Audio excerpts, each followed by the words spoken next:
Licensed medical provider will determine if treatment's right for you. If prescribed, it ships free and discreetly to your door.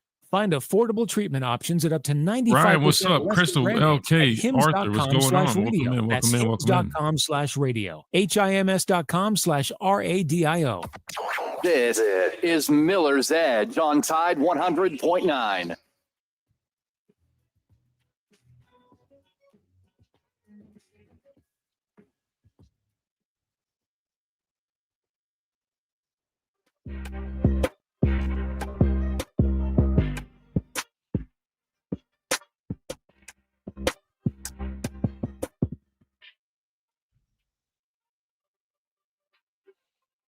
And welcome into this Thursday edition of the Miller's Edge, Tide 100.9, 1230 WTBC, presented by the Good Feet Store, America's arch support experts.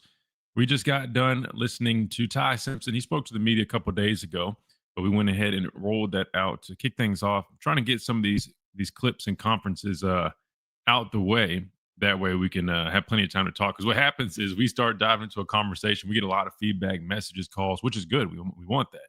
But then we always end up putting those things on the burner. So kind of like just throwing them in there where we can. So good to hear from Ty Simpson. He spoke very highly of South Carolina, right? Definitely, you can tell he's a Saban disciple. You can clearly feel it. You can hear it every time that he speaks, man. He's always giving a lot of high praise. And to be fair, I mean, right, there's a lot of things that you can praise about South Carolina. Don't get me wrong. But it's just funny, hearing him talk. I mean, always pumping everybody up and deflecting all the praise to everyone else, man. He's definitely one of Saban's guys. But that being said, he talked a little bit about their defense, some of the guys up front, talked about the guys that actually came from Alabama, guys that he's familiar with. A couple of them coming from the same recruiting class. So definitely some relationships there and just overall kind of previewing that matchup. So we'll definitely continue to do that on today's show. We talked a lot. Well, I think it was a lot about the offense yesterday of South Carolina. And so maybe we'll take more of a look at their defense. We got some tape that we can go to, discuss, and do all that per usual. So we'll plan on doing that as well. Per usual, got to remind you about our friends over at the Good Feet Store, America's Art Sport Experts. Sign up now for their Good Feet Kick for Cash challenge. GoodFeetKickForCash.com is where you go to sign up. It's simple.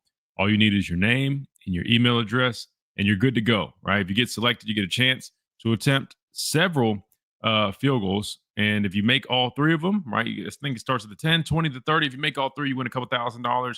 If you don't if you don't make any of them, you still walk away with the prize, right? So you at least get something for trying. Again, that is goodfeetkickforcash.com, where you can sign up. And the Good Feet Store in general, don't forget about them. If you need any type of assistance, whether it's foot pain, knee pain, back pain, those arch supports are designed to eliminate and alleviate all types of pain. So make sure you guys go and check that out. Again, that is Good Feet Store, improving the quality of people's lives 2 feet at a time. All right, let me I see why. I see that we had some issues with our YouTube chat here, and I realized what happened. It was, I guess there was a mistake, and the video was put as made for kids, which we are kid friendly for sure. I would like to think we're kid friendly, but if you click that option, it disables a bunch of stuff. This is not strictly for kids. This is for everyone. So now that I fixed that, everybody in the chat, you guys should be good to go. It should be back available and ready to roll. If not, let me know and we'll try to see what we can do to fix that. That being said, before we dive back into some Alabama, South Carolina talk, we've got plenty of time to do that. Me and Chase were chatting, and there's a number of things going around the sports world that I definitely wanted to talk about and just kind of throw out there. I know one was, a lot of people were looking at were these playoff pictures, if they were, I guess, put in place based off of today, how that would look. We can discuss that a little bit. A couple of teams on there that I was like, wow, that's interesting. I think one of them was actually Vanderbilt, which again, I think people still are kind of, including myself sometimes, looking at the Vanderbilt logo and putting it together with everything we've known about Vanderbilt from the past. But in reality, man, we have to stop doing that. Again, myself included. This Vanderbilt team, they're a good team, man. There's no other way around it. They're a good football team. But I kind of want to dive into that here in a minute. Plus, this is the big news, and it's coming out of the NBA world, which NBA just getting kicked off. I don't know if you guys are big NBA fans, but I've watched a little bit of some NBA action. But, I mean, this is some crazy stuff. And Chase kind of put me on game on some of the updates because I initially saw some news. I think it was yesterday regarding some of this stuff, but then I didn't realize there was even more details to it. But it regards some illegal sports betting that has been being investigated. Now they're making arrests. I mean, Miami Heat guard Terry Rozier. Why do I not know how to pronounce his name? Chase, is it Rozier? It's Rozier, Yeah, right? it's Rozier. Okay, thank you. Terry Rozier was arrested early this morning as a part of that investigation. And that was at a hotel in Orlando. And it says the Heat lost Wednesday to the Magic, and he didn't play due to a coach's decision. So if I had to guess, that decision might have been involving some of this stuff. I shouldn't laugh because it's really not funny. I mean, it's actually a really big deal. But that's crazy because, Chase, we even talked about it, even coaches involved. And I'm just trying to, I don't know. I'm sure you guys probably think the way I think, but as much money as these players and coaches make, can somebody please tell me? I mean, the only thing I can think of is greed. How in the hell are you still gambling and doing things illegally, right? I mean, if there was a way to do it legally, I mean, I'm not judging people. I know there's a lot of people that gamble, obviously do it responsibly, but illegal gambling to make even more money after, I don't even have his salary pulled up, but you got Chauncey Billups, former NBA player, right? I used to watch him growing up. Now the head coach of the Trailblazers also was arrested in this whole investigation. And yeah, I'm sure this is probably the start. I'm sure there's probably much more to come from this. Chase, I just can't wrap my head around it because, again, I'm going to Google this real quick. I mean, we're talking about these guys have salaries of millions of dollars. Chauncey played in the league. I mean, you would think these guys are doing pretty damn well. Why would you have any business doing illegal sports betting? Unless there's some type of, it's deeper than this, and you're talking about maybe there's some threats or some people with leverage on them or something. I mean, I feel like we've heard about situations like that. But Chase, I mean, what do you make of this, man? I mean, like, is this not just kind of crazy to think about? Like, as a head coach, all the money they're already making, as a player, all the money they're making. I mean, the NBA, I mean, we're talking about good salaries, man, guaranteed salaries.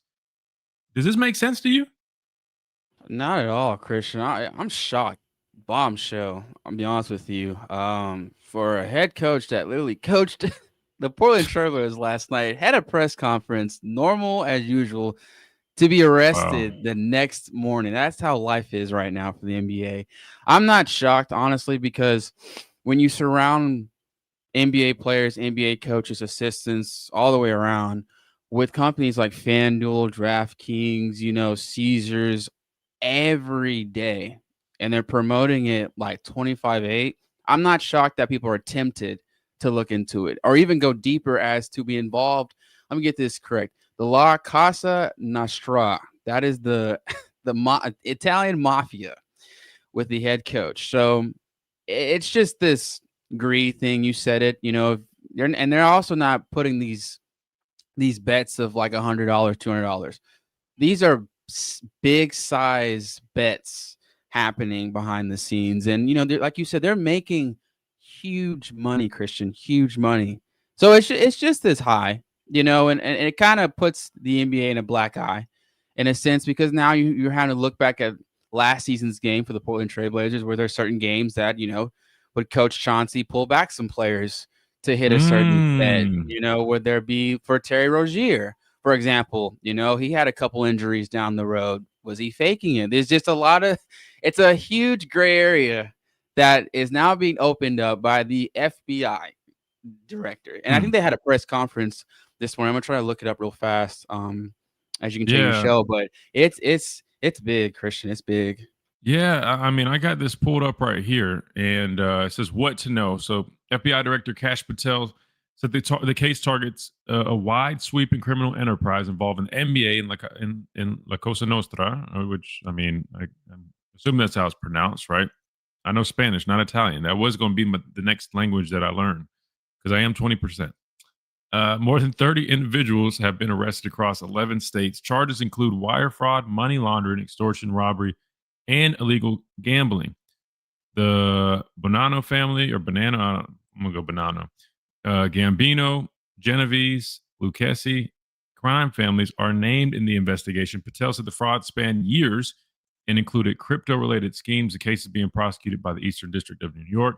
NBA players and coaches, including Chauncey Billups and Terry Rozier, are among those arrested. I mean, when they say it like that, I mean, are there more NBA players and personnel that are also there and haven't been arrested, or they're just not as big of names? I don't know. I just think it's crazy because, like, not trying to sound naive, but when you talk about, stuff like this, I feel like this was, obviously heavy back in the day, right? Whether it was boxing, I mean, really, I guess all sports, but I mean, you always see the movies based on this stuff. Matter of fact, I'm pretty sure one of the movies we went and watched as a football team, when I was in school here, was based off of, like the mafia's doing stuff like this. Can't remember what was that? It's like Whitey Bulger or something, maybe.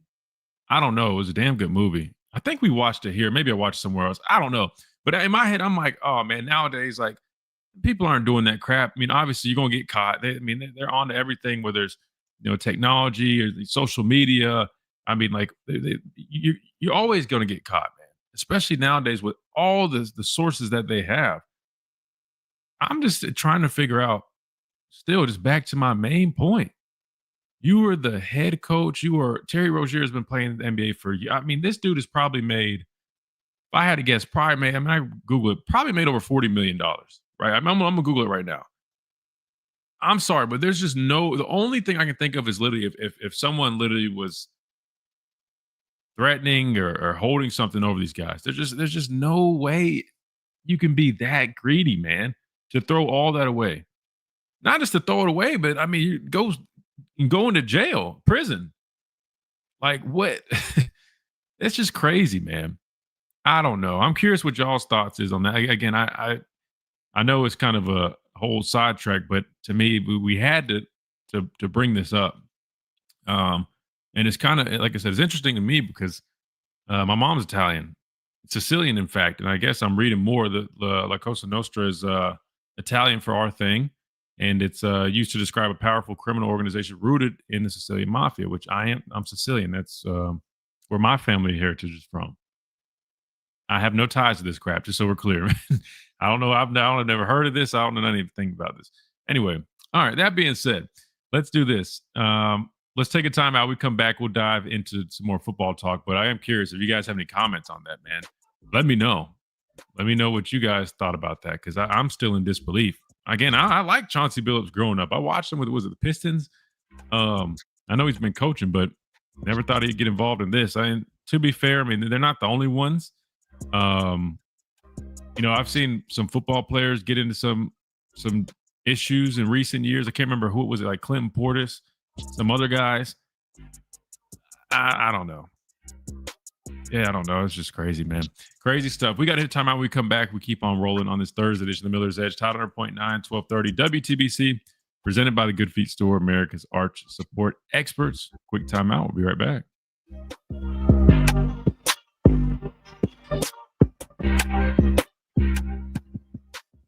The Tide Tailgate Show. Oh, I forgot. Jake, you're from up north, man. You're Italian too. You might have the scoop for us, man. You might have the scoop for us. The details are about the poker games are crazy. They had an X-ray poker table that could see cards face down. I don't get it.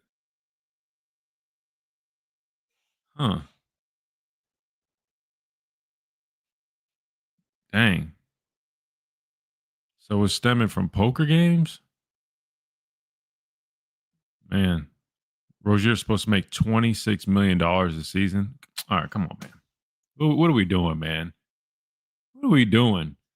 $26 million isn't enough, bro?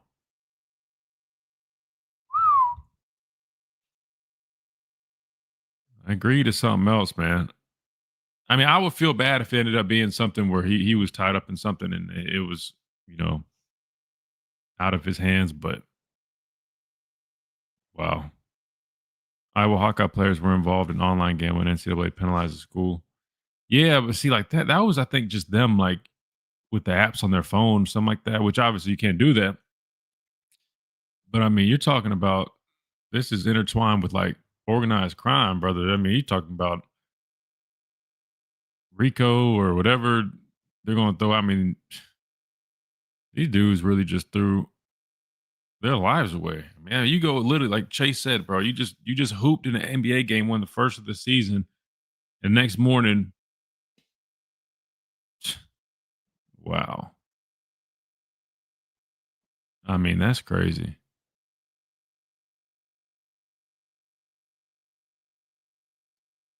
Wait, somebody said. Wait, hold on. No, this dude's trying to act like he's been like on game about them doing that for years, like paying attention to some of those games. That's crazy, man.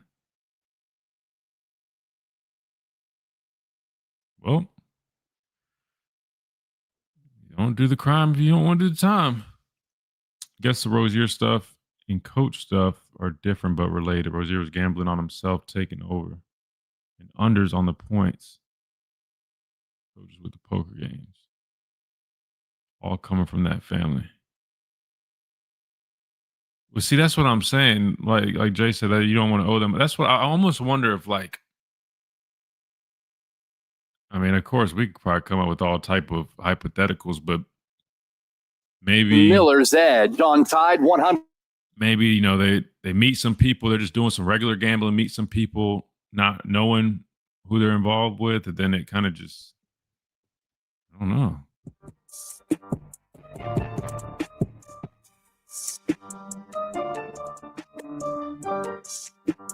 And welcome back into this Thursday edition of Miller's Edge, Tide 100.9, 1230 WTBC.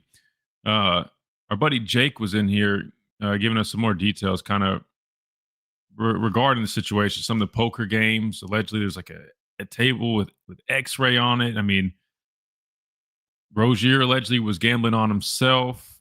I mean, it's just really interesting stuff. And I would feel really bad if it ends up being a situation where, say they just were at a casino and doing some regular gambling. Again, you're not probably supposed to be doing that, being a part of the NBA. I mean, at least for the NFL, I don't think you're. I mean, wait, hold on. Is it only sports gambling? Are you allowed to go to the casino? I'm trying to think. I don't think you're supposed to even do that. I could be wrong though. It's been a minute. Anyway, I mean, maybe it's a scenario where you meet some people, they seem like cool people, then before you know it, you're, involved with some folks you probably shouldn't. I mean, I don't know, man. I'm sure there'll be way more details to come out, but as of right now, really sounds like some really stupid decisions on behalf of a lot of people. But I don't know. Let me not say too much because I don't want I don't want anybody like, oh man, you calling us stupid? Nope, I don't have any problems with anybody, man. We're all good over here, man. I'm just reacting to some news. If anybody, up north in the let me just be quiet. All right. We got Pat on the phone lines, 205-342-9904. Let's take a phone call. We'll segue right now. It's a great time. Pat, welcome in. Hey, man. What's up, Pat? Speaking of gambling, hey, what's your score for the ball game? Have you give it yet? I'm in the 42-17 range. What do you think? I haven't even got that far, Pat. I'm going to do it tomorrow when we do our predictions. It's Thursday. Okay. It's Thursday. Yeah, no, you're not too far. You're not too far off. I always wait until prediction time to get like my actual score ready. I'll be honest with you. I don't like doing scores too much because I mean it's kind of just no one can ever predict it. But I'll have it for you tomorrow. But I have an idea on how I think it can go. Yeah, well, I feel like it's kind of about like the score for Vanderbilt in South Carolina. Probably about the same kind of way. I guess I don't know. But about this gambling stuff, part of it, I believe, is about the juice, about the feeling that they get having something going on, having something. These kids, when I say kids, they're not kids; they're grown adults. That they got to have something pumping their heart rate or whatever about it, and they can't be happy with what God has given them. To be blessed, to do anything, to play anything that makes you enough money that you can live off of, is an absolute blessing. And to give that up for being stupid is just unreal. It's hard for me to fathom that. What do you think? No, I agree 100%. I mean, I get what you're saying. Sometimes when people fall into that addiction, it's just that they're chasing that edge or chasing that rush, right? But still, my thing is like, I mean, if you're again, I don't know the exact rules, because I know, like in college sports, you're not allowed to do any type of gambling. I'm pretty sure. Regardless, I mean, if you're allowed to do some basic gambling or something like legal gambling, like if you want to go play blackjack or something, like they're grown. I mean, that's entirely on them. But to me, like to be in some type of situation like this, knowing what's going to happen once you get caught, not if, but once. When they're getting debt, then you're caught. I mean, then they got their mercy, and that's where you were talking about. Do they have something over these guys? I mean, there's a possibility that they got into gambling debt, and once they were hooked into it, I mean, that's just like out of my senior class of high school, we had 20 out of 120 that went to federal prison for hauling not little loads of dope. I'm talking major loads of dope. I'm talking about tons. One of my guys I went to school with got caught with 16 tons of marijuana. 16. And tons. Oh, they're going to put him under the jail. Well, no, they didn't. I think he got less than 5 years, and and was out. But when numerous ones of them are dead, because like I said, when they get you hooked, you're hooked. And I mean, but when somebody brings up, you're too young to remember a paper sack for groceries, probably. I don't know if you remember a paper sack for groceries, but they bring up a double paper sack of $20 bills, $50,000 in cash money, and to work for one night. It was hard for those guys to turn it down, and that's the same thing with this gambling like this. That you already got millions of dollars, but I don't know. I hope Jordan's not still gambling on golf, but they said that him being a billionaire and gambling on the golf game. There's no need to do that. How come you can't play for the love of the game? But the purity of the sport. This is what is tearing me up about college football and about the pros now and pro basketball. So I'll quit watching pro basketball altogether. And I wanted to see, what do you think? Why is Nate Oates not getting zero respect? Got him ranked 15, 16, something like that. Hey, we just got a Noah that a 7-footer that was a player of the year, and now he wasn't playing in Division I NCAA, but he was a player of the year in his league, and a 7-footer with the kind of shooters that we've got from the perimeter going to have this year, and Alabama's getting zero respect. What do you think? I'll be honest with you, Pat. It's hard for me to say. I haven't looked at other teams around the country nearly as much as I've seen our team and our additions, but I do think, I mean, of course, I'm going to think that we should be higher, but I've always been a firm believer, man. Like preseason rankings, they always sort themselves out. So I don't worry about it too much. I think the most important thing is those guys just attack the process and go to work. And, within a few weeks, I mean, you'll start having an idea on, who belongs where. Then obviously it'll change even more as the season goes on. But I will say I am looking forward to this upcoming basketball season. I know I'm jumping the gun. We got football going on and I'm fully invested there. But the job that Nate Oates has done and just the turnaround that we've seen, at least that I've definitely seen from the time I got to campus here, in the program, the state of where that was at, to see it where it is now, it's so cool to watch us actually compete year in and year out. But I'm excited about the new additions. I think he always does a great job going and addressing the needs, right?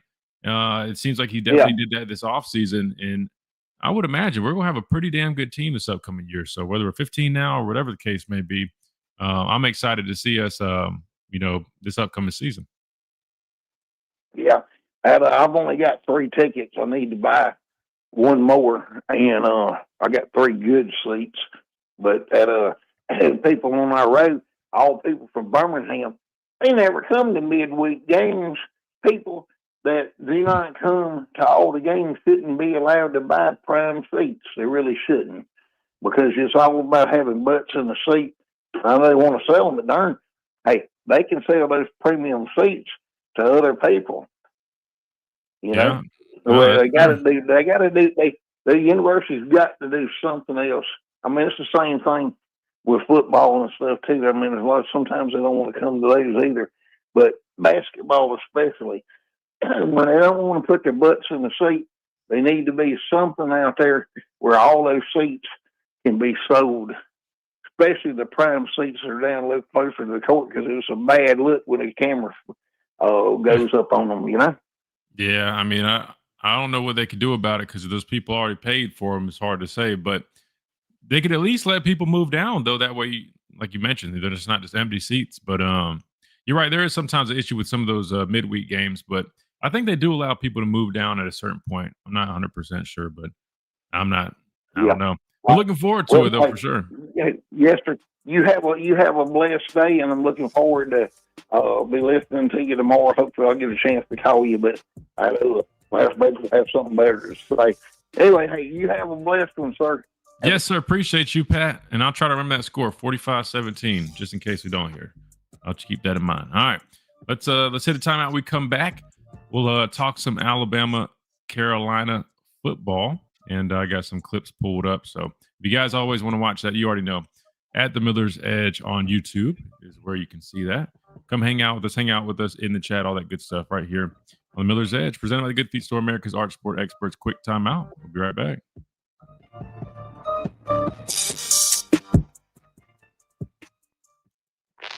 Coming up on the Problem with allowing players to gamble is they can affect their team score. Yeah, well, that's why it's definitely not allowed for like sports gambling. But I mean, my thing was, I'm not too sure if 'cause I don't know where the rules are nowadays, whether it's like you're allowed to go to a casino and whether it's blackjack or roulette or something like that that's not involved with sports. I mean, I want to say you can do that. Actually, what am I talking about? I gambled on a cruise ship while I was in the NFL. I mean, if it wasn't allowed, there's nothing they can do now. But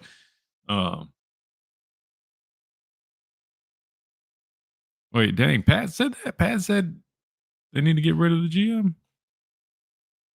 Man, that's crazy. I've always said, even when people are mad week one, it's just way too soon to call for spots, man. You know, I had this, and I basically said it the other day, but I feel like this is a very fair thing to say, though. The DeBoer we're seeing now is not the same DeBoer that they hired. In a good way. I mean that in a good way. And the reason I say that is I think there was a much needed kind of evolution for him coming here. And the only reason I'm thinking about that is because I know some people that did feel like maybe he wasn't the best fit. I think personality-wise, I think there probably was some truth to the fact that it's not that he wasn't a good fit and he couldn't do it. It's that he would need to change some stuff or get the right people around him. And I think that's what we've seen. Started with the right people around him. He definitely got the right people around him. But then I think the next step was he had to get out of his comfort zone. And it's crazy the difference that we're seeing. We talked a bit about this, but the difference in how this team looks and how they're playing right now versus how they did, whether it was a year ago, the first game. And I know people like to single out certain players or certain things, but I think it's just a number of things. And I think at this point, just like the intensity, like the intangible stuff, I think it has a direct correlation to how he has evolved as a coach. I know people might not want to hear that, but it's a fact. I mean, it really is a fact. Like like people like my dad that said like, oh, he like the fish talk was so joking around, but also I mean he definitely had he meant some of it, right? I don't think people that made some of those comments were too far off because I mean I even saw it firsthand. That these guys needed a little bit more, right? Alabama's a beast, exactly. Like it's a machine here, man. Like you have to kind of, how do I say this? I don't even know a respectful way to say it. I'm a little tired right now, but you got to drop your nuts at some point. That you know what I mean? Like you got to make these guys respect you, and I think that's what he's evolved into since week one.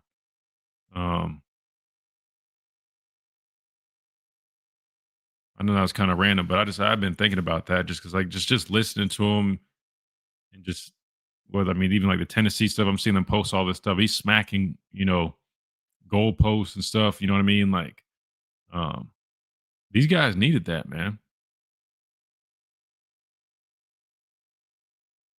Wait, what did Superfly say? Honestly, believe he's always been like that. According to his former players, he has been. Last year was just an unusual year. Maybe so. Maybe so. I'm just going off of Superfly what I saw. I mean, like, and what I saw last year was, I mean, like even like at practice, like I mean, like he didn't really have that fire, and that wasn't even the biggest thing. I think there's one time it was after what game was that? I think it might have been the South Carolina game. I think it might have been the South Carolina game last year, but we won the game, but I mean, like, it had to be South Carolina because we won the game, but we damn sure almost lost. And I remember, he was doing his break. Miller's Edge. So I don't really want to say this on air. I was trying to do it during the thing, but anyway, he was trying to do the break afterwards, kind of like the little speech, and Tim Smith just basically stood up and was like, "Man, nah," and then just kept it real raw and like jumped on everybody's ass. And yeah, that's when I was kind of like, bet.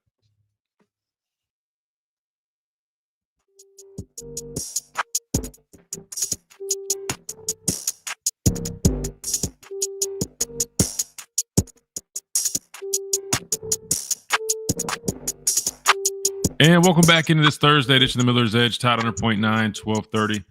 WTBC presented by the Good Feet Store, America's arch support experts. All right, so let's see. So we've talked about this crazy sting involving the NBA, which there's definitely going to be more coming from that. But I feel like we've said plenty about that. We'll I guess update you guys as stuff comes out of the probably coming days, weeks, whatever. But we went to the phone lines. We got Sed back on the line too.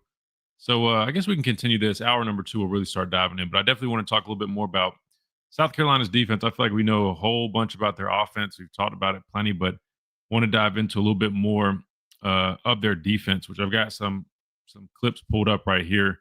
As you guys can see, I don't know if you recognize this, but you got 2 former Alabama guys at the linebacker spots right here. And I don't think Goodwine's on the field right in this play right here, but former Bama guys and all that. We've already talked about that. But what I do want to talk about is some of the things that I have seen from their defense on tape that I think are some positive things, right? Some bright spots. Where there's the edge spots. I mean, not just Dylan Stewart, but is it 46, I believe. He's a good player coming off the edge. I need to get his name, but some of their guys in the secondary do some good stuff as well. I like Okoronkwo, man. I think he is playing some good ball as well. Sean Murphy, he's been playing decent too, but I think he's kind of more in that, like, now he's kind of rotating in a little bit more. I think they're rocking with 17. His other number 0 maybe. But anyway, I'll get to that in a second. Let's stick with the phone lines for now. 205-342-9904. We got Cedric up next. Cedric, welcome in. Hey, how you doing, Chris? What up, Ced? What's going on, man? Everything Man, good? hey, it's great, brother. How are you, man? I'm very well. Thank you for asking. Listen, Absolutely. on the DeBoer talk, I'm very proud of what has transpired with him. You know, and I think he won the team when he was chewing Womack out on the sideline. I think the change I think a change came in the team from that, you know, because everybody was talking like he don't have that fire like Coach Saban had, but look at the man record, man. He gotta have some fire. He gotta already have it. You know what I mean? Yeah, I mean, I guess we'd have a better idea if we spoke with some of his guys from whether it's Washington or some of his other former stops. I just know. I mean, last year being up there and around it, I mean, there wasn't the fire that we're seeing now. I'm just being completely honest with you. And I'm not judging for that. I mean, that's by choice or whatever the case may be. I just know there's several Right. times I'm like, I feel like we could use a little bit more. Like, you know, the fans always talked about it, but I know they're kind of basing off of what they saw on the sidelines. But I was kind of even just thinking, even just the whole picture. And I'm like, man, I Right, just right. think some of our guys really could benefit from that. And I genuinely believe that's been a huge reason for the difference in how our team looks right now. I mean, like his demeanor is completely different. And whether it was like that before and he didn't have it last year because it was his first year and he was trying to get acclimated. I don't know. But the good news is he has it now. And I think it's important Right, right. because I feel like that was one of the missing pieces as a culture here. Right. I got you. I like it. I like it though. But listen here, nobody talking about this, so I'm gonna bring it up. I'm looking at my boy Ty for Heisman. What you think? Shoot, I think honestly, I mean, he's definitely right up there in that one or two spot. I mean, I know Mendoza is probably up there. Julian Sand is definitely working his way up there. If I'm being honest with you, I feel like this is if he's going to win it, this would definitely be the year. I don't feel like there's any true dominant player right now in college football that you just feel like it's almost like how I look at the teams. Right, Like right, this is a weird time in college football. There's just not like one dominant team, one dominant player, and I think it's kind of up for grabs. right, And he keeps playing better and better, right, and some of right. the other guys are looking a little inconsistent here and there. Hey, I like his face too, man. I like his face is real genuine. You know what I mean? Oh yeah, His absolutely, face man. is his face is, and I talk to my son a lot about that. And I be looking at the players when I'm watching games, and I be like, it's like it don't seem genuine. They wait right till they get on the field and go to point and getting on their knees. And you got from home, you got from when you get home to the locker room, and you wait till you get on the field for that. You know, but guess what? I'm not gonna judge. I'm not a judger, but it's just something that seems strange to me sometimes as a fan looking at it and knowing my faith too. It's so many places that you can do that and get that done and be genuine about it. It just don't have to be for a show. You know what I mean? Absolutely. Yeah, no, he's a great dude. He's very solid. I mean, on and off the field. But I love his leadership that he's showed. I mean, he's not afraid to jump on his guys, right? He's not afraid to call meetings. And I think that's critical. All right. I mean, and the biggest thing is they respect him, so they listen to it. Sometimes you have guys that try to take Right. on that role. And it's good that they try to do that. But if you don't have the respect, it's not going to resonate with your team. The fact that all these guys Exactly. respect him, they're Exactly. Yeah. retaining that message, right? And they're actually listening to him. And I think you see that Right. as well. We talk about Coach DeBoer, but I think that also is evident is that we have really good leadership right now, and the guys that are in that position, they're not just talking the talk, but they're walking the walk. Yeah, he's. I like all of that. And I visited his dad's school, me and my son, and it was a running joke. They said, "Why you don't play for your dad?" And he said, "Dad said he's not coachable." Oh yeah, I thought that was real funny. You know what I mean? But that was coerced, though. You know what I mean? absolutely. Yeah, no, I Because mean that question that was would be gonna. tough. I can speak on Yeah, experience, man. My dad, he tried.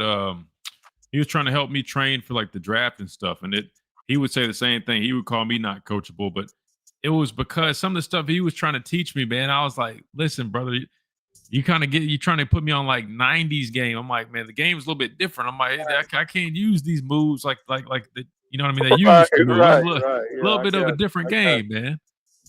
you. Right, right. So okay, so what is going to take for Ty now to accomplish this goal? Okay, I think I need my offensive line to play more big and bigger games. We got to get the run game going a little more. And I like Horton as a I not think he needs more touches, man. Hmm. I like his game out there. I think he needs more touches. Yeah, he's a good player. I mean, I think with the weapons that we have, it's. I don't think we really have it where we're just trying to get any said person. Well, I guess that's not true because we do have a lot of design stuff for Bernard, a lot of design stuff for Ryan. But I think that also Right. is because the type of receivers that they are, right? You know what I mean? Like you can use them out of the backfield, you can use them on jets. A lot of screen game. Right. Horton, his skill set's a little bit different. But he definitely has really come along, man, and he's looked great over the last few games, 100%, man. Right. Yeah. No doubt, man. No doubt. Yeah. And that's yeah, man. That's kind of what I had for this week, because nobody's really talking about Ty and how he's progressing, and I think he ought to be in that conversation. He ought to be in New York. Man, you must not be you must not be watching any national news, brother. I mean, they're talking about him left and right on ESPN, bro. I mean, they've got him. I think matter of fact, they are. matter of fact, I think he's got the highest Heisman odds right now. I think he moved up to number one in the odds. I think he's just above Mendoza by like 20 points or whatever you would use in that term. But no, he's getting his credit, man. I think the most important thing is and he already knows this. Anytime he comes up in the media, man, keep your head down, keep working, take it 1 week at a time. Because one thing Coach Saban told us, and this is true, when the team has success, there's going to be much more individual success. Meaning, the better the team is, the more individual accolades they're all going to get. And I can guarantee you, if Alabama makes a deep run and they're doing a lot of good stuff postseason wise, I guarantee you he's also going to get that recognition as well. Oh, no doubt, man, no doubt. Yeah, I appreciate all of it. I'm enjoying. I was enjoying. Tell your dad I smoked this cigar. I didn't buy a traditional cigar that everybody smoked in Tennessee.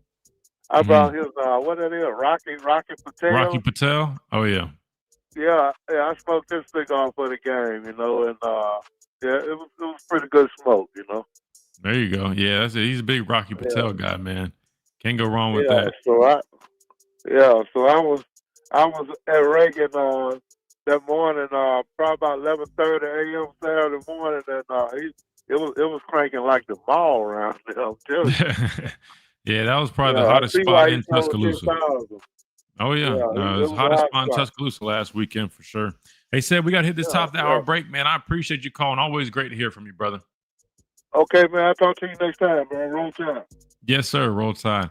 All right, we got to hit this top of the hour break. When we come back, we keep on rolling, dive into this tape a little bit and some more right here on the Miller's Edge, Tide 100.9, 1230 WTBC.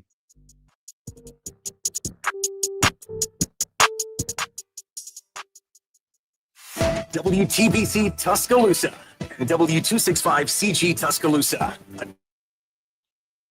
Oh, William said he had a Rocky Patel Saturday too. Yeah, I feel like those are a popular one, man.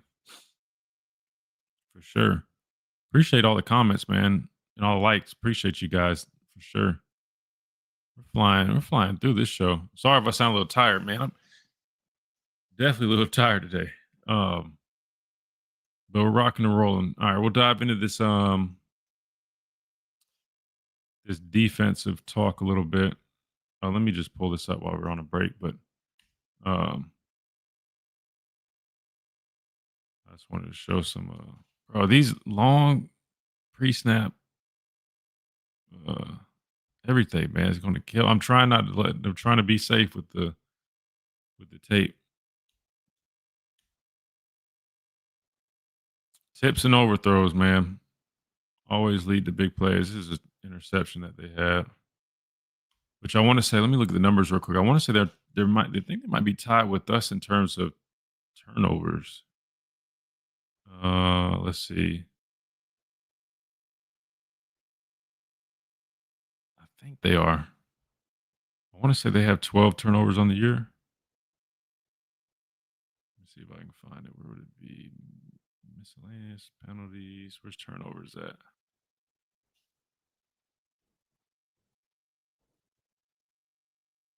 They just struggle. So I mean, they're dead last. Like every category you can look at, man. I mean, especially offensively, first downs, dead last, scoring, dead last, rushing offense, dead last, sacks given up. Damn, Auburn's worse than them. That's surprising. They've given up 26 sacks. I didn't even know you could give up more than that. They're second. I guess that means Auburn's probably last in the country then, because South Carolina's second to last.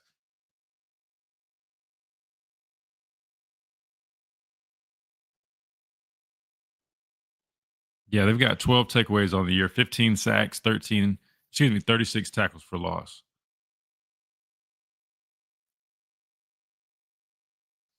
I do think this would be a good game to try to get our running game going, especially Jam have another week to get a little bit more healthy. Daniel Hill coming along. They're giving up about 150 on the ground. We always talk about it. When you play on the road, man, two things got to travel: your running game, your defense.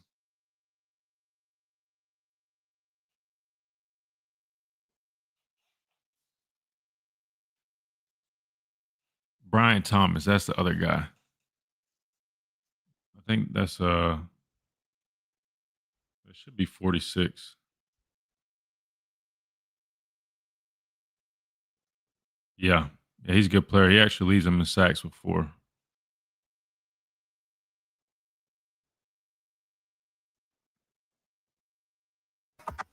This is Miller's Edge on Tide 100.9.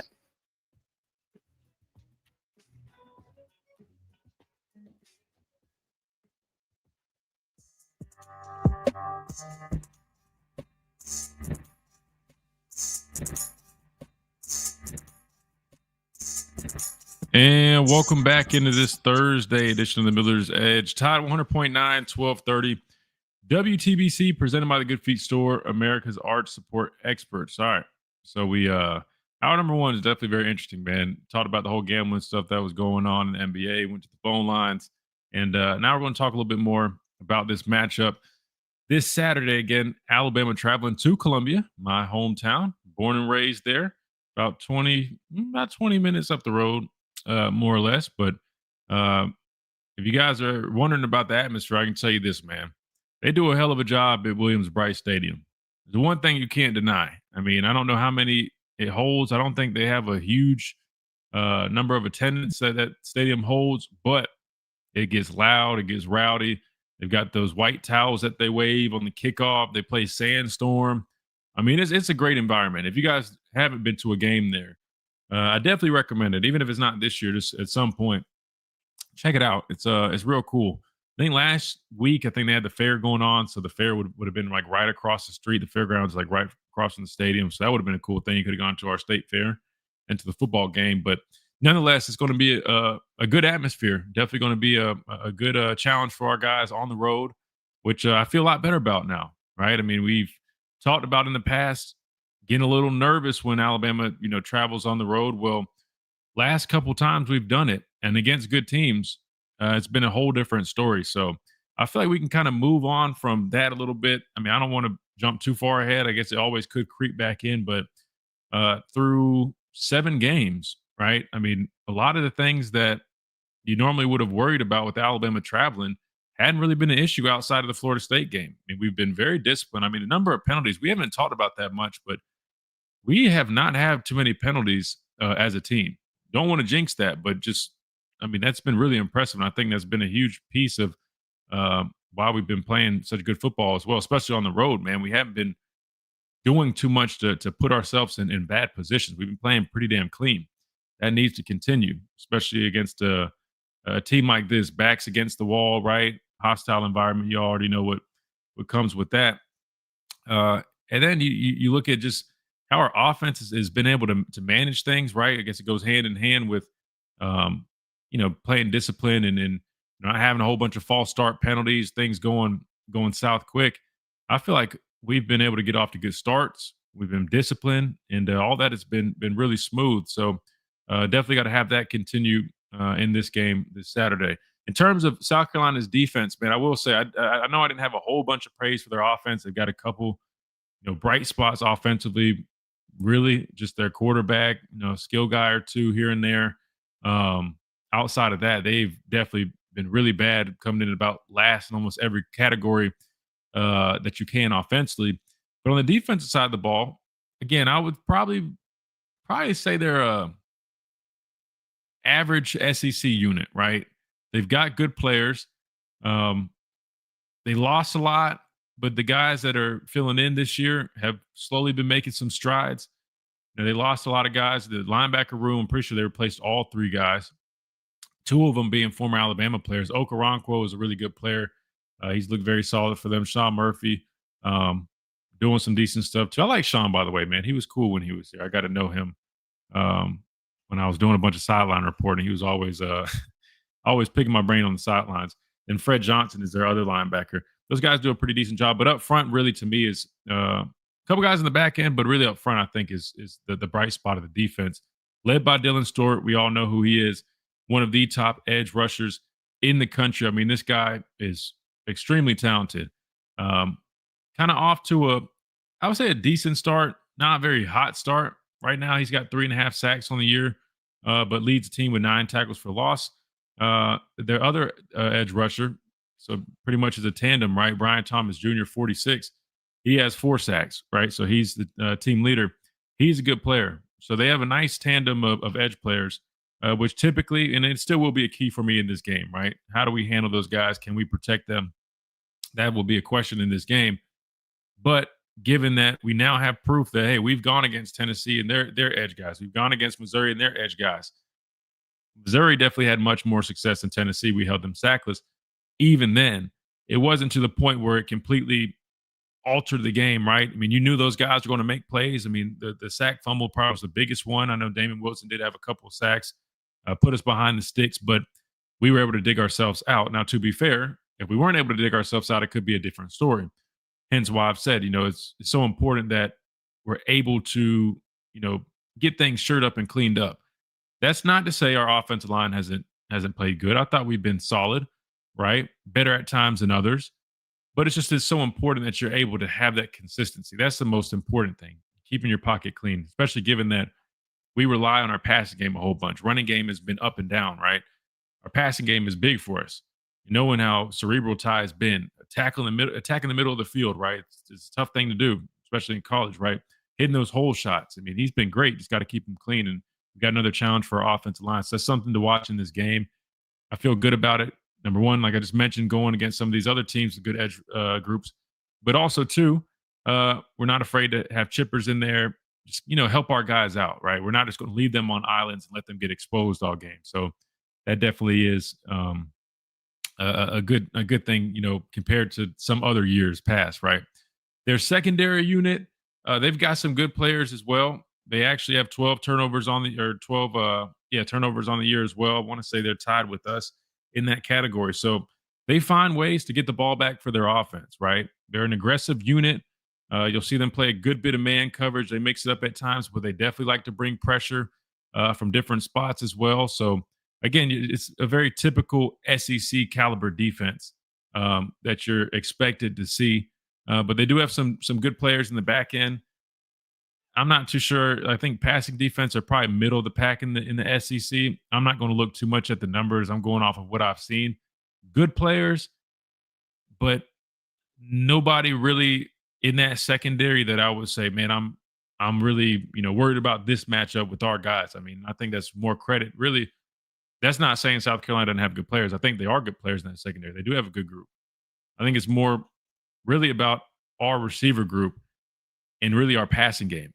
I just don't think these guys are going to be that unit. Just like I've talked about last couple of days. I just don't see anything on tape that makes me think that this will be the team or the group to come up with that answer against our offense. Now, when you talk about the other factors involved, whether say we're uncharacteristic, we're having some issues with penalties, we're getting behind the sticks, they're able to force turnovers, that definitely would make things a lot different.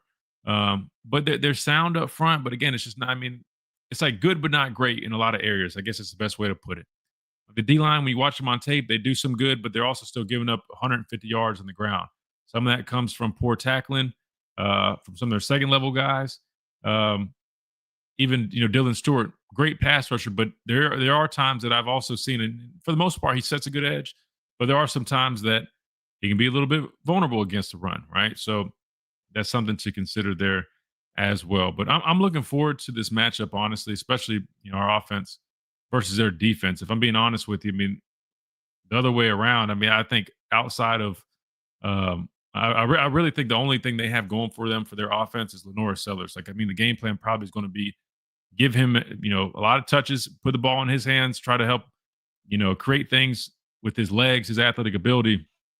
But I'm not too concerned on that end. It is going to be interesting to see how we handle him because I know he gave us problems last year. I'm looking forward to that, but I'm not too worried about any, deep passing attack or anything like that. I mean, if anything, probably would come from more screen game and stuff like that.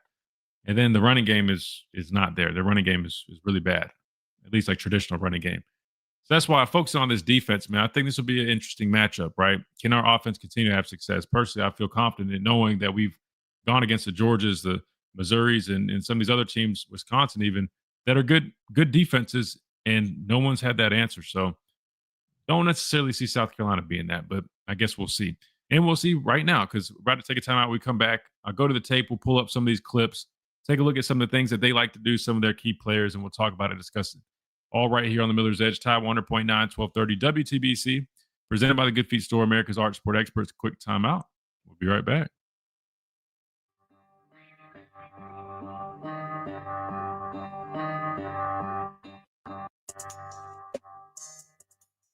Hi, I'm Marty Lyons. When I come to Taco Casa, Yeah, that's right, Superfly. Yeah, their turnover margin's not as good because they have turned the ball over much more than we have, 100%. They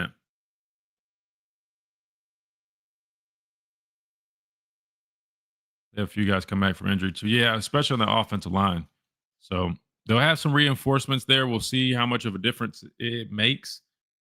I don't know who all was injured prior to some of those games that I watched compared to the most recent one against Oklahoma, where I think they did have a whole bunch of, I think they had like 6 guys out. So definitely a lot of backups in there. But I still think, but even just off the other games I've watched, I truly believe, I think our D tackles are going to have a good opportunity to make some big plays in this game. Yes, I have visited the Bryant Museum. I know Miss Olivia that runs it. She's very sweet, man. They do a really good job over there. You're saying that they're coming in last in those categories nationwide or SEC. SEC for the most part is what I'm referring to, Justin. So like they're last in their in rushing yards per game. They're last in the SEC. Nationally now, sacks given up. They've given up 26 sacks. That is second to last nationally. Everything else I was referring to the conference. Sorry, I should have made that clear. I apologize.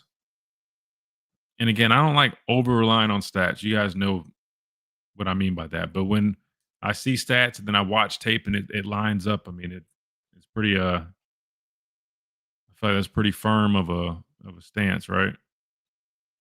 Average 14 points per game. I don't see Bama having another OU type game from last season. If we don't turn the ball over, if Bama plays their A game, we can leave Columbia with another. Exactly. And that's why I think it boils down to, like, without trying to get in all these deep dives, you know what I mean? Like, I think at the end of the day, if we show up, we play our style of football that we've been doing, right?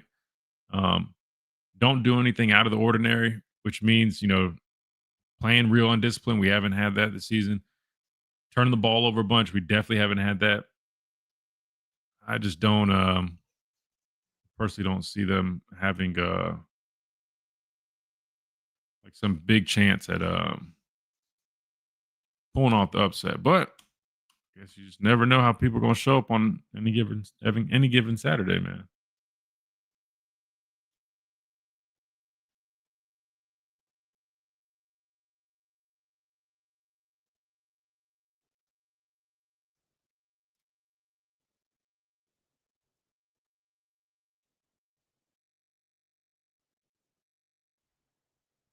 Let's see. Let's find specific plays so we don't get what to worry about then.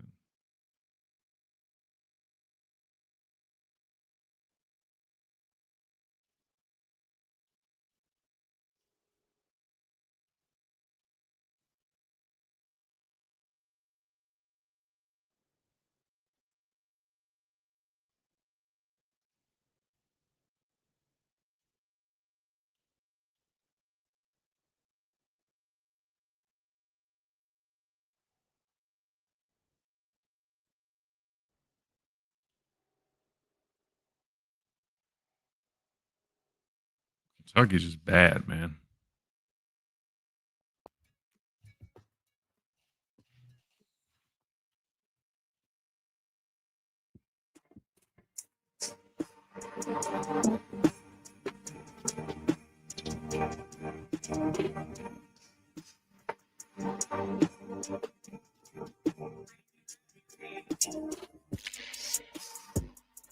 And welcome back into this Thursday edition of the Miller's Edge. Tied 100.9, 1230.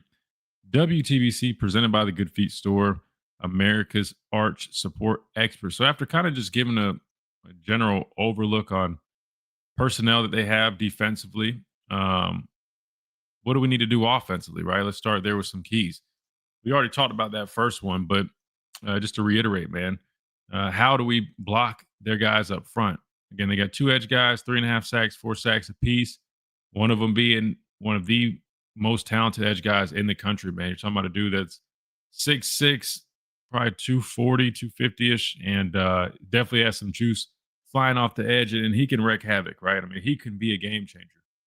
However, with the amount of chips that we've been showing offensively, man, he's going to be pretty frustrated, I can say that. Plus, he was banged up against Oklahoma. He had a hip injury.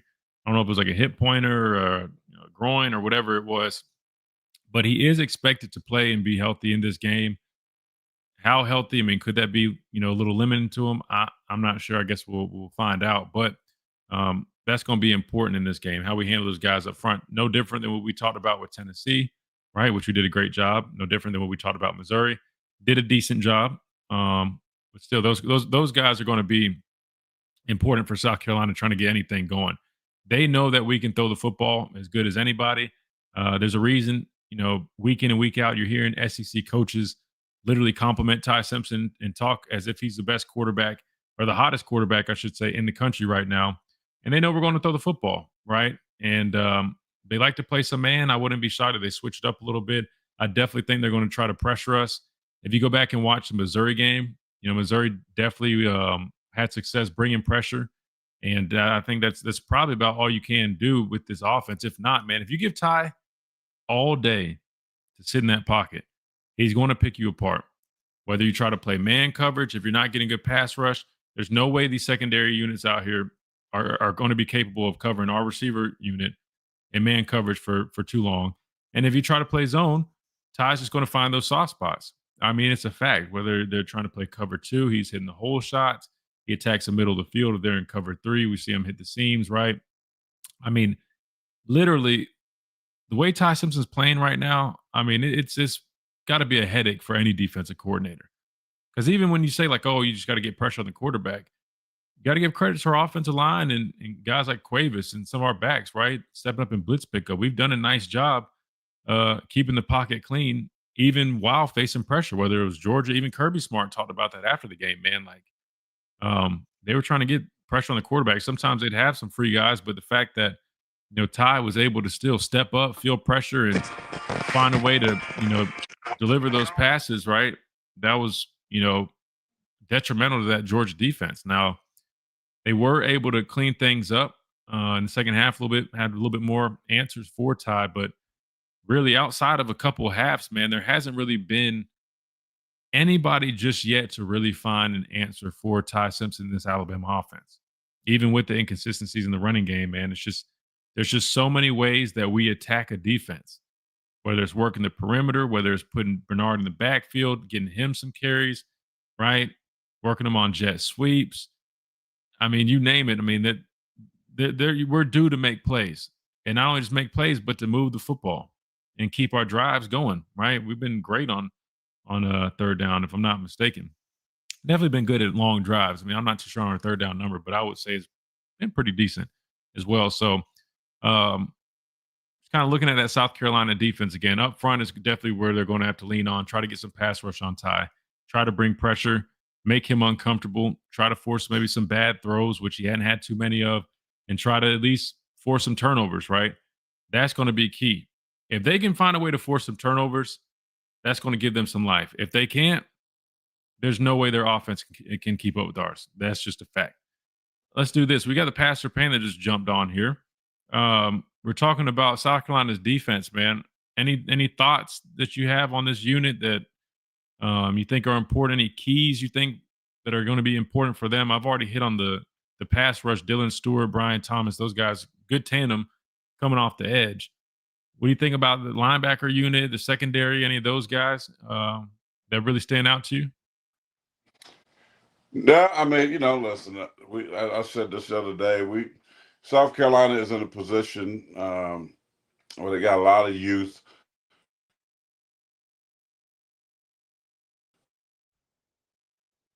I think you might have froze up for a second. You still with us? Especially in the front seven, and uh, You're cutting in and out. I might try to maybe check your connection. Maybe see if your connection. You're going in and out. Unless it's on my end. Chase, is he cutting out for you too, Chase? Yeah, he's doing a little bit of that as well. Yeah. All right. So it's on his end. Maybe we'll let him reset because it looks like his video is frozen too. I was going to try to pick up where he left off, but I didn't even really hear or make out what he was saying. All right, he's back now. Try it now. So I think I you're good? to go. Yeah, you're good. Go ahead. well, it's StreamYard because they sending me a message. It wasn't me because I know I got good bars here. But listen, South Carolina is in a position. One, I was saying they're young. The front four, which mean eight, I should say the front eight at the defensive line, especially the tackle position, has been a problem because they lost a lot of guys to the National Football League. The inside linebackers, they lost guys to the NFL. They're young. But Dylan Stewart, Thomas are really good tandem at the edge guys. They can rush the passer. But the question is, will Dylan Stewart be available with that hip injury? So I don't know if they've ruled him out yet or not. So I'll be looking to hear that on today. But secondary NFL caliber guys, but very, very, they're testy. They'll get at you. They'll compete. So they got some guys back there that can play. South Carolina in this football game against Alabama is one. The weakness of that defense has been up the middle, very soft up the middle. I alluded to the tackles, the inside linebacker play, but that's what. But run problem side zone, they get just chunks of yardage. So we'll see, and that's what Alabama does. So with Jam Miller, they're not an outside run. They run when they want to attack the perimeter of a defense, but I don't think they have to do that against South Carolina because I think the weakness is up the middle. But we'll see. I mean, they haven't played nowhere near in all of these games, right? They haven't played anywhere near their best football. So you're hoping that you might see some type of that, a glimpse of that. The offense with Mike Shula, as I said the other day, has been atrocious. Lenore Sellers hasn't played nowhere near his capability, but the thing that how good he is, that the ratings out there, the rankings out there still has him as a top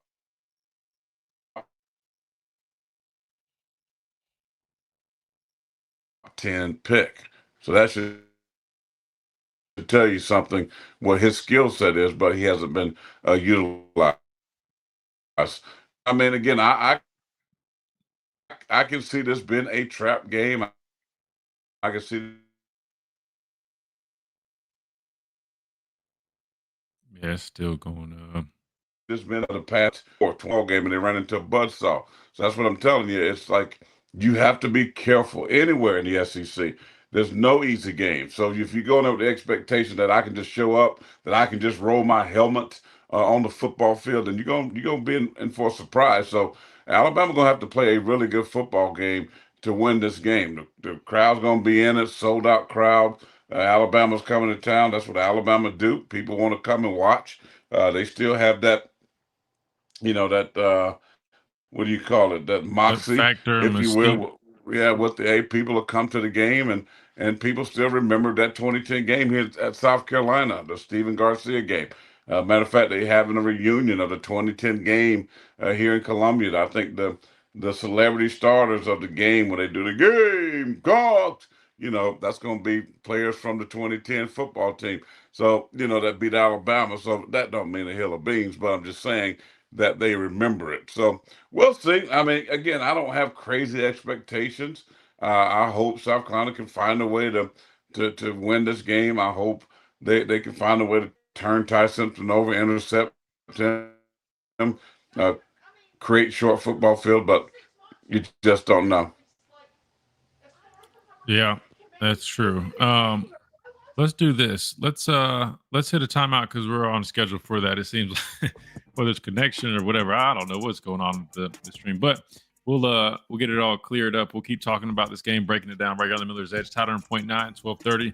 WTBC, presented by the Good Feet Store, America's Arch Sport Experts. Quick timeout. We'll be right back.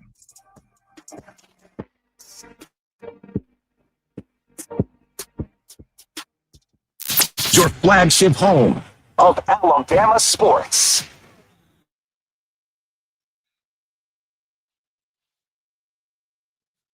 Can you explain what a curl flat player is? Thanks for yesterday's education after show. I had a blast. Oh, of course, man. Yeah. So basically, curl flat players are just that, right? So you're responsible for the curl slash flat. Typically, when it says curl flat, I mean, you really are a flat player, but you're playing through the curl.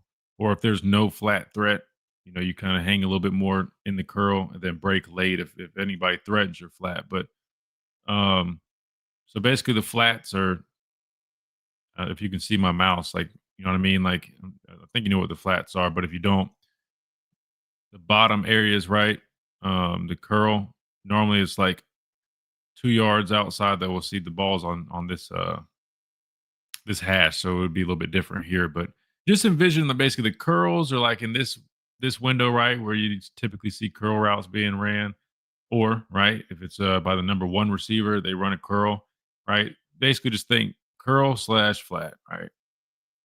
Hooks are going to be a little bit in the middle of the field. So you got hook slash curl. You know what I mean? Like that's basically the term is curl flat. Just pretty much think just a flat player, but also kind of taking away that curl window. But the flats are like these short parts, the shallow parts of the sides of the field, if that makes sense. So those would be curl flat players. You're just defending the curl slash flat. Then the hook slash curl players are defending the hook slash curls. And Cook gonna be more in the hash area, Exactly. Yeah, inside hooks. hash, inside the hash area. Exactly. Let's see if we can find.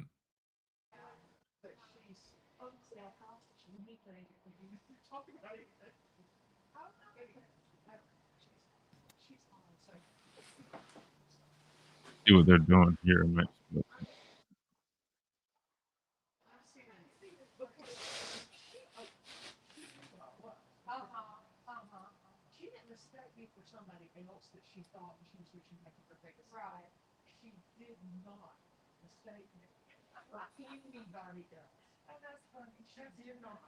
They're bringing a corner blitz here, so they end up playing. Looks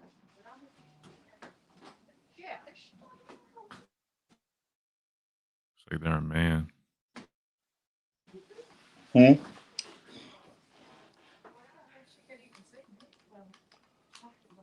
was trying to just give him an example of like on tape where you could really see it.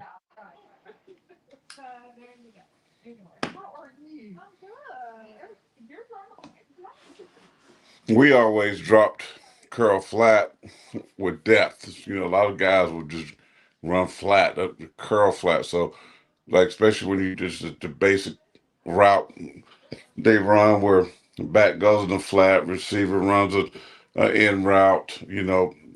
A lot of times, like in cover two, corners are flat player, but they kind of hold off and then they come up and still defend the flat.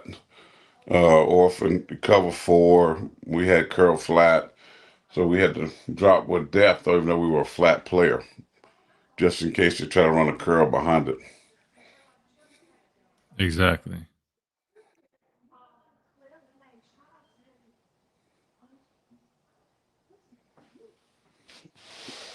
I wonder why you said could you not hear me that last segment?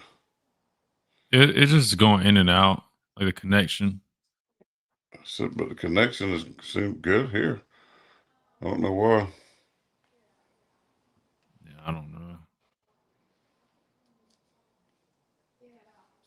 I don't Hey, know. can somebody go grab that football I got at Dick's? Yeah, I can try to do that.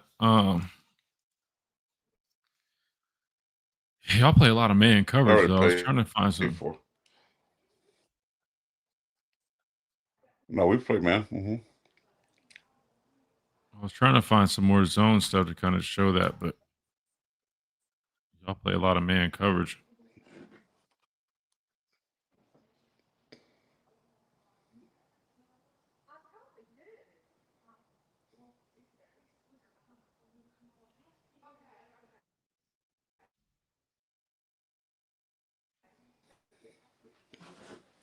Keep running the ball, man. I'm trying to find some passing plays.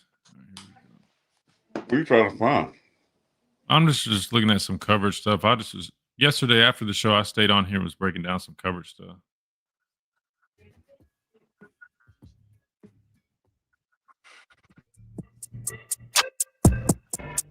Three, 3-5, but if Clayton White is a 3-3-5 guy. And welcome back into this Thursday edition of Miller's Edge, tied 100.9, 1230 WTBC, presented by the Good Feet Store, America's Arch Support Experts. Yeah, I'm looking at this Vanderbilt game. I was trying to look at some coverage stuff to kind of show the folks in the stream, but you guys run so much man and pressures that, excuse me, there's none. I'm just trying to find some basic traditional stuff that you guys are doing in the back end, but I mean, other than man, I mean, there's a lot of pressure. So definitely something to pay attention to. I mean, you guys do bring a lot of pressure. You're aggressive. I know you mentioned 3-3-5. They mix it up. There's a lot of 4-2-5 nickel looks, 3-3-5 stuff that they've shown, but they Well, definitely will because be. most teams right now are nickel offensively. I mean, there's not a whole lot of regular base teams. I mean, Alabama will use tight ends, but still, they're probably more 11 personnel than anything. So you play 3-3-5 and nickel just because you want to be better at defending the pass. So, but you got to have that guy that's a Sam/safety type that you got to be able to be utilizing the game where he can play the run. He can fill the alley. He can actually even be a force player like a Sam would be in regular defense. So you got to have that guy. So when you got a guy like Kilgore, 24, you'll see him out there. He's very active in the box a lot of the times. DQ Smith, another safety. These are physical safety guys, undersized for a linebacker, but when you talk about that spur, whatever, rover, whatever you want to call them, like everybody gives him a different name. You got to have that guy, as I just alluded to. But Clayton White, the defensive coordinator for South Carolina, is that guy. You're going to see some variables. You're going to see some different things because sometimes they're limited in their pass rush. They're going to bring pressure, and they'll bring their safeties. They'll bring a corner blitz. They'll do some different things that are a little bit exotic. Try to force the quarterback to throw errant passes to make a mistake, and they pick them off. So that's what they do. Yeah. Yeah, DQ Smith actually, he went to my high school. He went to Spring Valley High School, believe it or not. But he's a good player. Kilgore is definitely a really good player. Both those guys. I mean, again, there's some good players in the secondary. And then, if anything, I think Heard what's a going to couple weeks happen. ago. What's that? His I think you're breaking up. I think you said he got hurt. name. Say A it one couple more weeks time. ago, It was but he's breaking up. back. Oh, okay, yeah. No, they Number like some good 15 is a players. good player. That's who's 15? Cissne. You don't know how to say his name? Cisney, I think. Wait, is it Sissy? Cisse? Brandon Yeah, Sissy? that's number 15. Good player. Yeah, that's quite last name. Yeah, I know. I mean, like, look, y'all got some good players in secondary. I think what's going to happen is you guys are probably going to just probably mix things up and really try to make it tough on Ty. Yeah, Chase said maybe try going inside. They might help the connection. But anyway, yeah, no, I mean, I definitely expected to see it, a number of pressures being called. I mean, that's what they're doing against Vanderbilt, man. They're throwing a lot of different looks at people and trying to mix things up against them. Now, obviously, they didn't have a whole bunch of success in that game, but I do believe that probably would be the recipe. I mean, look, when you don't have much to lose, it's kind of what you expect, right? I mean, I know you guys like to play man. I just can't imagine a world where they're just going to throw out a bunch of man coverage on guys like Ryan, Jeremy, and Horton. I mean, do you think that? You think you guys stick to all that man that you guys like to play, or you think they come into this game with a little bit different of a philosophy and really try to, show a lot of different looks, bring pressure, try to confuse Ty a little bit? I mean, what do you think? I wouldn't think they'd be confident enough to just play a bunch of man like I've seen in some of these other games. I don't know. I mean, I don't know what they're going to do. But if it was me, I'm bringing pressure. I'm rattling the cage of Ty Simpson. He's been upright too much. What you got to do, you got to get him off the spots. He's a spot quarterback. The ball comes out. He knows where he's going with the football. He reads defenses very well. So if I'm a defensive coordinator in this position, absolutely, I'm dogs, which means add one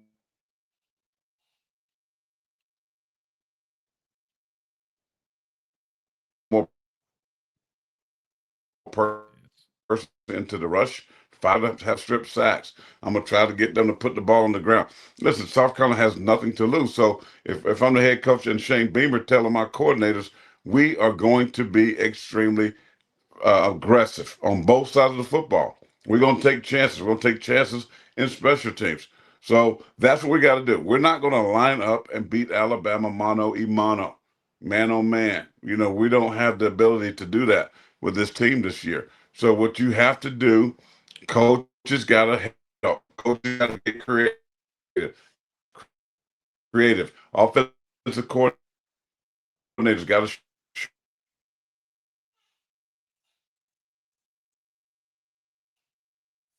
sharpen their number.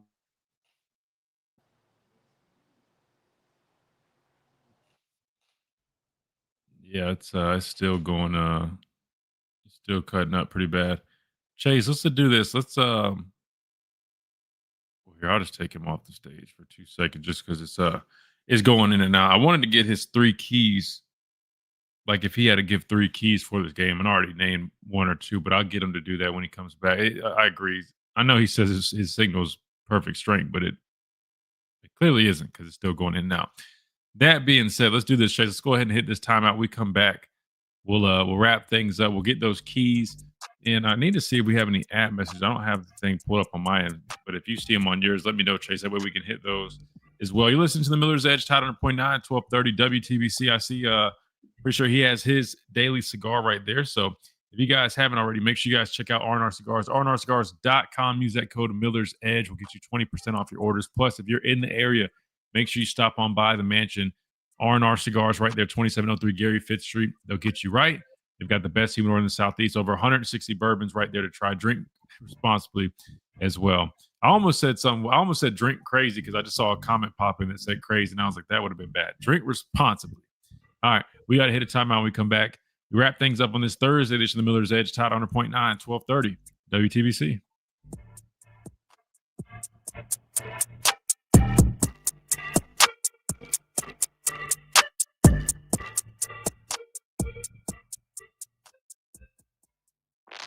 Coming up on The Game with Ryan Fowler. Coming up on the Says South Carolina's buns. I mean, look, they've definitely struggled a lot, but they've shown some good. Like I said, I mean, the more I watch their defense, I mean, they're not a bad unit at all. I definitely think they could probably make some things a little tough on Ty at times, but I don't see it being enough to really slow us down to the point where their offense that has struggled tremendously has the ability to kind of overcome some of that and keep up. I just don't see that personally. But we'll see. I know they're a lot healthier, going into this week allegedly. So we'll see if that has enough of an effect. But all right, he's on the phone line. It's cool. Saw someone say something yesterday that Alabama doesn't play consistently. They play different for each team that they play. I would say this though. I would say this year we played. I feel like we've been much more consistent this year than we have in years past. I mean, week 1 was week 1. We all know what that was. Following weeks, I mean, have been much better. I mean, there's still been some inconsistencies in games, meaning like, first half, I feel like we start really hot offensively. Then there's been several instances where coming out for the second half, we haven't had as much as, as a hot start as we would like. I do know other teams, you're not only battling yourself and complacency in the game, but you're also battling the fact that these other teams are going to the whiteboards at halftime and they're making adjustments. And to be fair, I think that's probably everybody too. I mean, like Ohio State has had moments, right? Teams like Oregon have definitely showed moments. I mean, really, if you think about it, I think a lot of times, especially when it comes to sports media, man, like, and fans too, for sure. But I think there's so many expectations as if even the best teams are supposed to be perfect in nearly every category or statistic or every aspect. And the reality is it's just not realistic, right? Nobody's perfect, Prepare like you've never won, play like you've never lost. That's a good quote. I wonder where he got that from. Or maybe he came up with it. How the linebackers in coverage do you think our tight ends can keep getting open? I mean, I think they're probably about average from what I've seen. But I mean, I've seen our tight ends play well against some of the best linebackers. I mean, Georgia's linebacker, what's his name? CJ Allen. We played him. I feel like our tight ends did really well in that game. Trying to think of some other backers. I mean, Wisconsin had some good backers. I feel like our tight ends have really Cuevas. Sometimes a young guy too, Caleb. But what I'm getting at is I feel like our tight ends have been very helpful this year, very effective. This is a good question. But I don't think their backers are I don't know, more of a threat than some of the other guys that we played, but it depends on kind of, what they're throwing at us. I mean, their nickel definitely could be lined up on, our tight end at times. But I think he said they're undersized. Let me see. I'm trying to think of I know the DQ guy who went to my high school. He's 6'1", 220. I mean, good size for a DB. I know he plays safety, but he's also played a little bit of nickel. But tight ends could be big in this game for sure.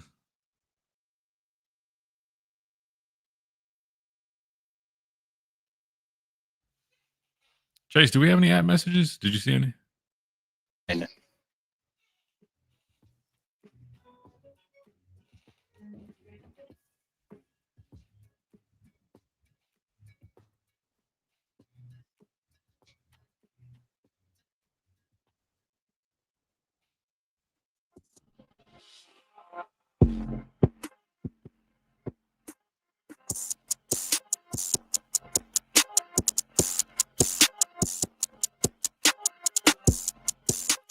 And welcome back into this Thursday edition of the Miller's Edge, Tide 100.9, 1230. WTBC presented by the Good Feet Store, America's arch sport experts. All right, we pulled my dad on the phone lines because the connection was giving us some trouble, but we got him on the phone lines now. I swear, man, this week, man, we've had all type of tech things coming at us. I don't know if it was Tennessee trying to throw shade at the internet with us, and now it might be South Carolina trying to disrupt things. I don't know.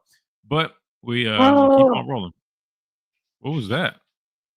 Well, nobody's throwing shit. It's Halloween almost, so maybe the goblins are messing with the internet. But Yeah, Well, they might be messing with you. It sounded like they just scared you or something. You good? I'm not scared, brother. One thing about it, I ain't scared. I ain't never scared. That's what I'm saying. I ain't never scared. Yeah, I don't know. Yeah, trust me, I'm with you, JS, bro. It's one of those days for me too, man.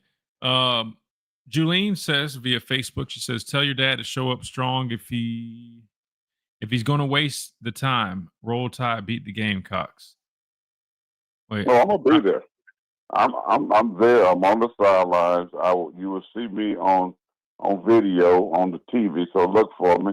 I'm probably gonna have a Gamecock for Christ, some type of gear on, or 1334 church gear. I'm gonna be out there loud and proud. And by the way, folks, it's your boy's birthday on Saturday. So what a present it would be for the Gamecocks to upend the mighty Alabama Crimson Tide. Mm.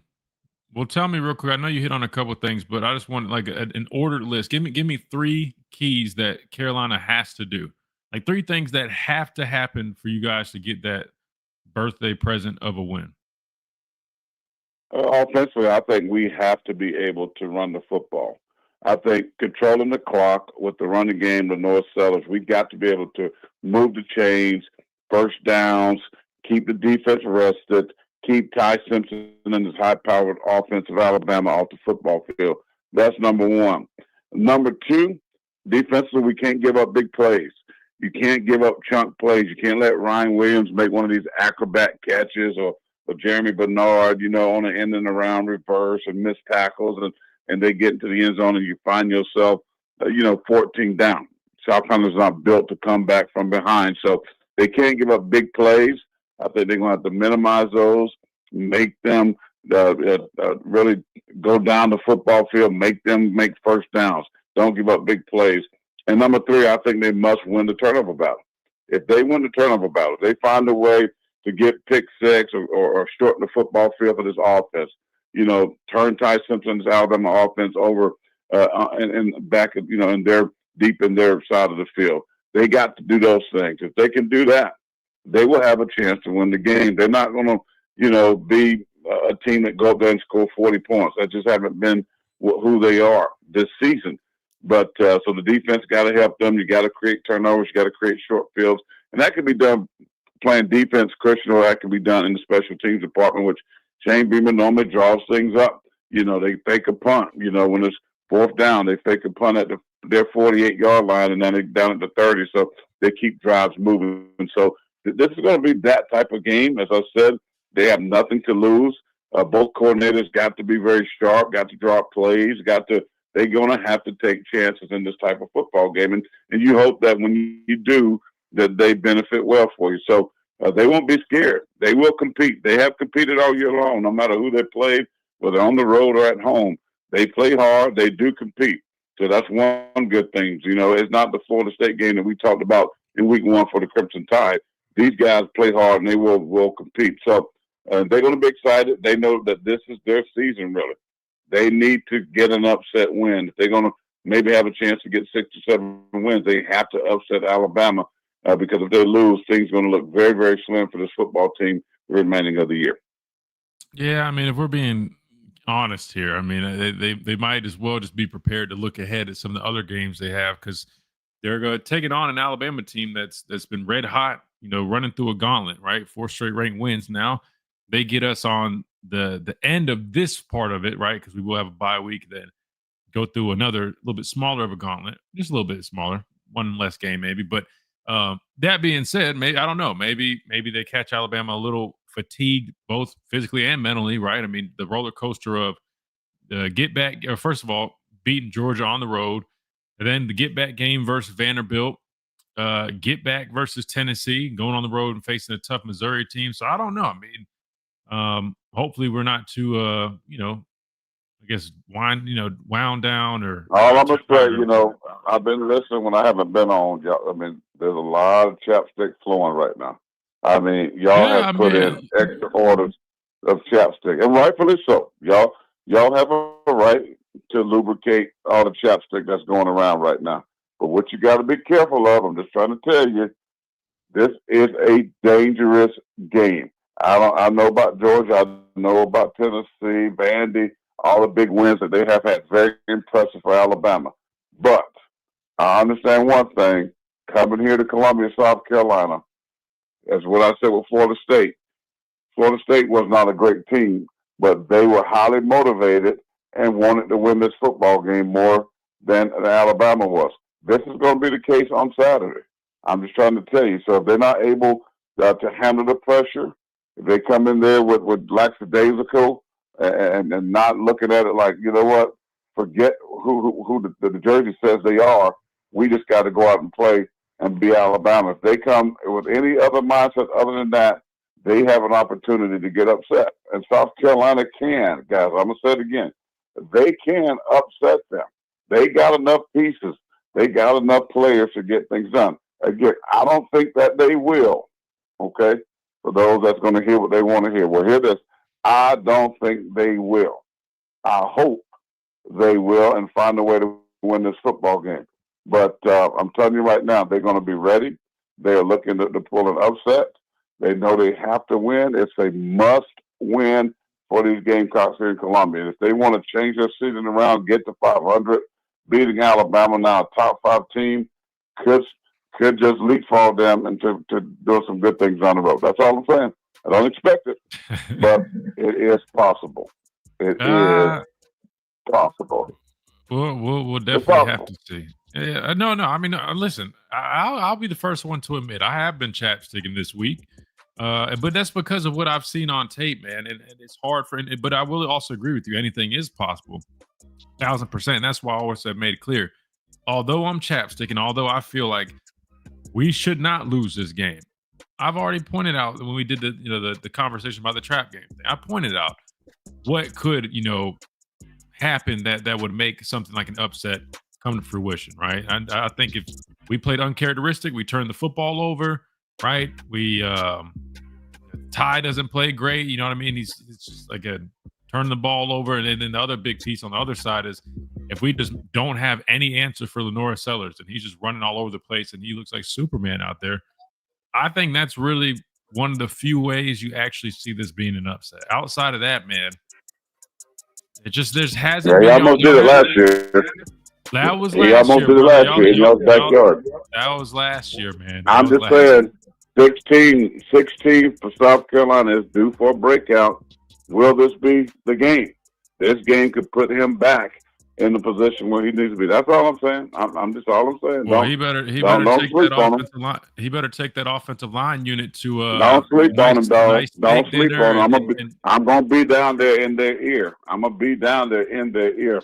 And they ain't hearing none of that crap. What they gonna hear I'm gonna be is screaming, is that ball spinning by their head with Ty putting that zip on it to Ryan, Isaiah, and Bernard. That's what they're gonna hear. That whistle, that football in the end zone. He better hope Dylan Stewart don't play. Because he's gonna play, we'll have many lookout blocks. Look out, Ty. Look out, Ty. You better hope that hip don't get right. I'm just saying. His hip will be fine, but he's going to be running into some shoulders by Jam and Cuevas. All right, we got to get out of here. Appreciate everybody on this Thursday. We'll see you guys tomorrow for Prediction Friday right here on the Miller's Edge. Tide 100.9, 1230 WTBC.